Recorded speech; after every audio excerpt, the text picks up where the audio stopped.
Bună, sunt Ana și sunt profesoară de engleză de mai bine de 7 ani.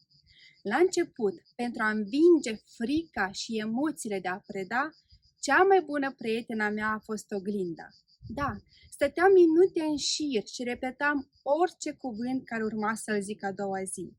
Apoi, voi, studenții mei, ați fost cei care ați spart orice barieră, orice frică și m-ați făcut să îndrăgesc la infinit această vocație, cea de a fi profesoară.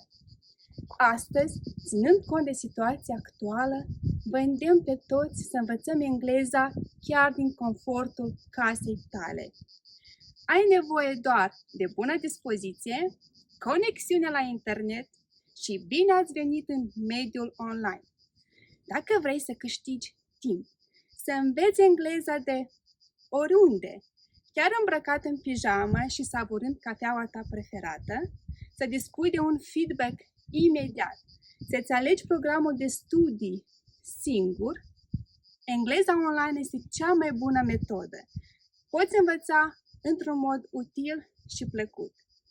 Eu îți garantez numeroase materiale audio și video, jocuri distractive și educative.